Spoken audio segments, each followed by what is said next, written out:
Okay, students, let's start the discussion today related to the poetry to Mother by Usha Navratna Ram. I hope the screen is visible.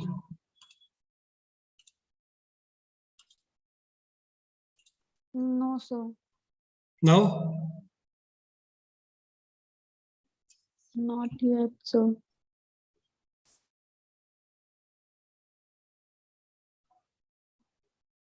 I think it should be Yeah, sir. visible. Yeah. Yeah. Okay.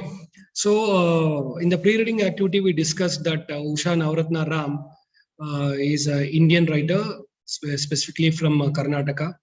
Okay. And since she is also a less explored author in terms of popularity, okay, and most of her novels are transformed into Kannada films in the 80s and 90s. Okay, and in the pre-reading activity, we also discussed the various issues associated with the mother, the definition of mother, and various perceptions about motherhood. Okay, so is it mandatory for a person to to biologically bear a child, or even people without who are not medically competent or who are unable to give birth to a child, can they also be termed as mother? All those things we explored. We explored various definitions of motherhood and concepts of mother, and should we glorify the concepts of motherhood? Many of you said that mother is one who sacrifices her dreams, wishes for the sake of the family members. We also explored, is it really required, or shouldn't we consider that it is a kind of imposition or curtailing the freedom of mother there?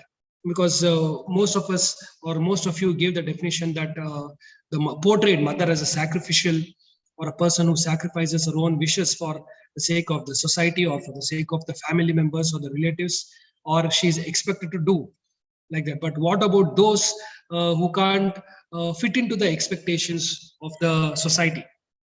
Okay, it could be the patriarchal notions, or it could be what is demanded by them.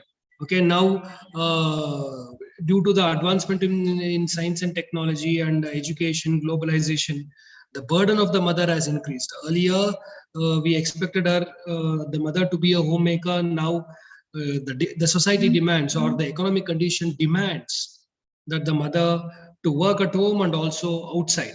Okay, working mothers, the problems of the working mothers is even more intense. So we explored all those, and apart from that, here in this particular poetry, mother is portrayed as a caring personality, and at times we feel her too much care.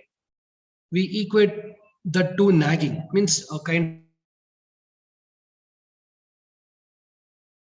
of so here Usha Navratna Ram, or the speaker of this poetry, just like how we all oppose certain directions or do's and don'ts from our mother, here also the speaker of this poetry also does the same. Okay, so before understanding or analyzing this poetry, I want you to imagine, okay, or recreate instances, okay, of the interaction that you have with your parents or specifically mother regarding the do's and don'ts. Yes, Shaurya, you have raised your hand. Any doubts? Sir, your voice was lagging for me. Could you repeat this part? The last two lines. Okay. So I was just summarizing. I was just summarizing what all we discussed in the previous class related to pre-reading activity, the various concepts and definitions of mother, motherhood, and what are the politics that are involved in portraying mother as an ideal figure who sacrifices everything for the sake of the family. Because we have people, we have mothers who do not fit in, or who do not intend to fit into the patriarchal definitions of mother and motherhood. We have working mothers. Okay, there are their problems are totally different when compared to mothers who are homemakers. Okay, what I was telling is we are portrayed. When I asked you about your definitions of mother, you people portrayed mothers as a sacrificial figure who keeps on insisting you about the do's and don'ts. Okay, about the do's and don'ts. So I said you have to recreate or imagine the interaction that you have with your parents and specifically mother regarding the do's and don'ts that they specify.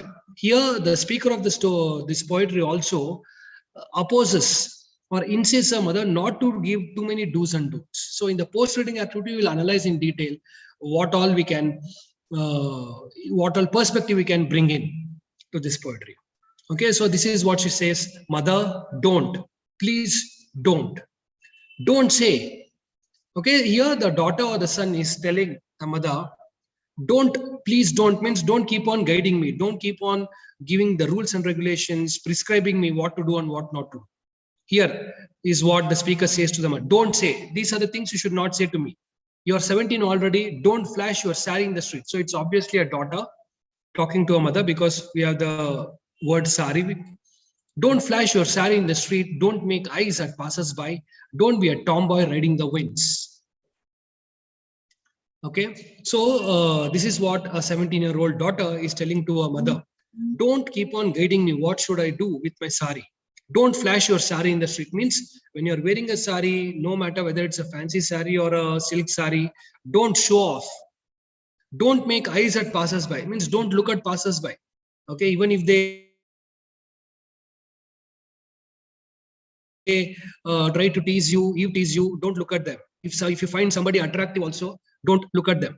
Don't be a tomboy riding the winds. Don't behave in a boyish manner. Okay, be humble, or be submissive. Don't play the tune again that your mother, her mother, and her mother had played on the snake charmer's flute into the ears of nitwits like me. So don't keep on saying that you lived the same way, your mother also lived the same way, and her mother. Means what? Don't keep on insisting me that women are prescribed to behave in a certain manner. Okay, I am not a snake to behave according to the snake charmer's flute into the ears of nitwits like me. Nitwits like me means innocent people like me. Okay, don't think that I will listen to your old stories of how women were brought up in the previous generations. I'm just spreading my hood. I will sink my fangs into someone and lose my venom. Let go, make way. So this is what she's trying to say. Don't keep on prescribing what to do and what not to do, just like you have done it or your mothers or grandmothers have done it. I'm an individual of a new generation. I'm just spreading my hood, means I'm just trying to become independent. I will sink my fangs into someone. See, she herself is comparing herself to a snake. Okay, she's saying she's equating herself to a snake, but an independent snake. Okay, which is just spreading its hood. I will sink my fangs into someone and lose my venom. Let go, make way. Don't expect me to be a snake which dances or plays according to the tunes of the snake charmer. Instead, she says, I want to become an independent snake which is just spreading its hood and sink my fangs into someone and lose my venom. Means what? I may hit on anybody. Okay, I may befriend anybody. I may meet anybody, but by meeting, I can lose my venom. Let go, make way. Means let me lead a life of my own according to my own wishes. Circumambulating the holy plant in the yard, making rangoli designs to see heaven, turning up dead without light and air. For God's sake, I can't do that. So this is what is expected from an ideal woman, right?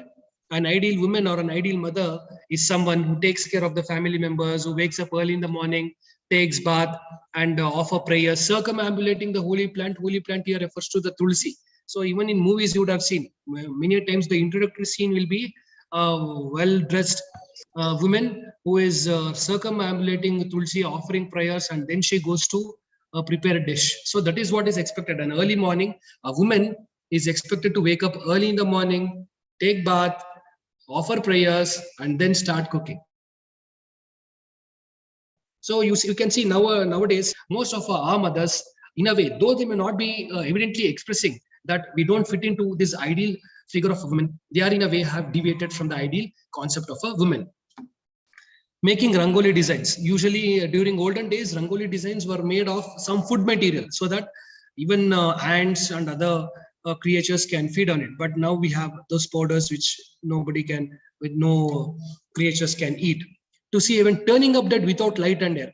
Turning up dead without light and air means without seeing the world.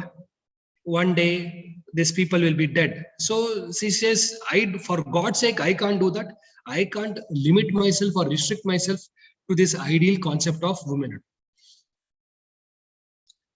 Breaking out of the dam you have built, swelling in a thunderstorm, roaring through the land, let me leave. Very different from you, mother. Let go, make way. So this is what she says. You people breaking out of the dam you have built. You people are confined in, you people have confined yourself into 4 walls. So she calls, even if it is a bigger place, she calls it as a dam. Dam usually stores everything. Okay. Within there is some boundary. Dam here refers to a boundary. She says, I don't want to lead my life within a boundary. I want to move beyond it. That's why she says, breaking out of the dam you have built, swelling in a thunderstorm, roaring through the land, let me leave. So you should visualize what happens when the crushed gates of the dams are open, just like how the water gushes in gallons. She's not even talking about how the crushed gates are open. She says, what happens when the dam itself breaks? Many times you would have seen in news or news channels that there is massive flood due to damages in dam. Like that, she says, I do not want to just go through in a formal way. I want to break the dam, break the limitations that you have created for me. Swelling in a thunderstorm. So when the dam breaks, what happens? There is huge thunderstorm refers to a rain. Okay, when there are heavy rains, the dam cannot hold the water to a greater extent. At that time, what happens? It breaks. That's why the crust gates are made to protect the bank, to protect the dams. Otherwise, what happens? It will put a lot of pressure on the dam walls and it will break the dams. So in order to prevent that, this crust gates, the main purpose is to monitor the flow of water and also to protect the dam. So when there is heavy rainstorm, rains, just like how there are possibilities of the dam getting damaged, and just like how the water gushes out of the dam, like that, I want to break away from all the rules and regulations. That's what she says. Let me leave. Very different from you, mother. Let go. Life of an ideal woman in which others expect you to lead. I want to lead my own my life in my own way. Let me live. Very different from you, mother. Let go, make way. I want to lead my life in a very different way. Don't expect me, don't try to fit me into the prescribed notions of ideal womanhood or ideal motherhood, or how a woman is expected to be according to the patriarchal notions or the societal notions or anybody else's notions. It could be your notions. Don't expect me to live according to your notions. I will live according to my own wishes. Okay. Any doubts? Any doubts, students? Students, any doubts? No, sir. No, sir. Okay, we'll just glance the glossary. Tomboy, a girl who behaves in a boyish manner. They've given the actual pronunciation as well. Nitwit, a stupid, incompetent person.